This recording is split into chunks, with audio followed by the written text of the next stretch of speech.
Slow toi-même. Bonjour, c'est Magali. Je suis à la fois ambassadrice de la slow communication et illustratrice de Gribouille Street. Mais ici, je vais surtout te parler de comment vivre slow au quotidien. Pas de tips, pas de méthodes toutes faites, mais voilà, mes expériences, mon bout de chemin, mes réflexions, je partage avec toi afin que toi aussi, tu puisses appréhender cette façon de voir les choses un peu différente. Slow étant slow, vivre plus lentement, vivre à un autre rythme.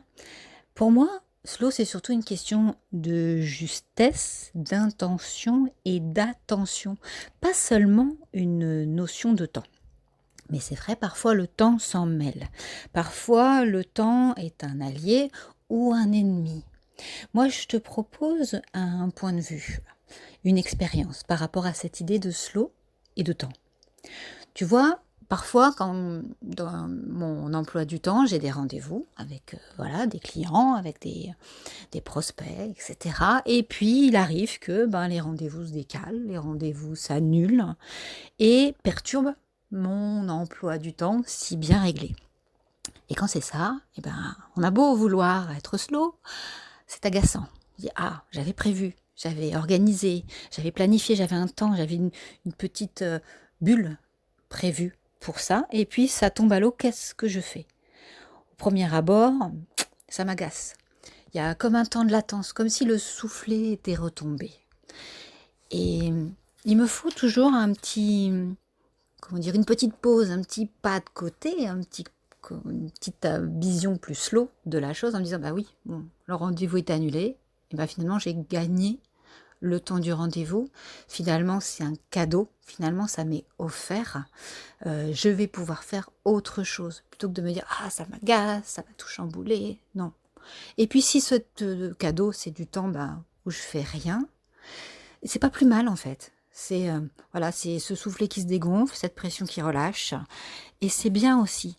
Réussir à se dire, quand on pense slow étant, que le temps, on n'est pas obligé de courir après. Le temps, parfois, le temps de rien, c'est un cadeau dans notre société où tout va très très vite. C'était d'autant plus marquant, hein, cette notion de le temps est un cadeau, avec un autre exemple, hein, une autre expérience. Pareil, pas loin de chez moi, il y a des travaux sur la route, et il y a un feu de travaux, sur une route qui n'est pas hyper passante. Il y a un feu de travaux qui a été réglé pendant un moment assez long. Enfin, assez long, 1 minute 30, 2 minutes à attendre au feu, sachant qu'il n'y avait personne. Et j'ai vu des gens voilà, me doubler et passer, comme si le feu n'existait pas, parce qu'ils s'étaient pressés, parce que de toute façon, il n'y avait personne. Et c'est vrai que pareil, première réaction, premier réflexe, ça m'agace. Pourquoi ils passent? Pourquoi ils vont plus vite? Pourquoi moi je reste à attendre? En fait, je reste à attendre parce que c'est un temps cadeau. C'est peut-être 1 minute 30 à attendre, mais c'est un temps cadeau, c'est un temps où, même si je suis dans ma voiture et que j'attends, je peux respirer, je peux regarder autour de moi, je peux discuter avec les gens dans la voiture. Et ça, je trouve que quand on n'est pas dans cette optique slow, on a tendance à se dire ah non, ça m'agace, ça m'énerve, moi aussi je vais passer pour aller plus vite à l'action suivante.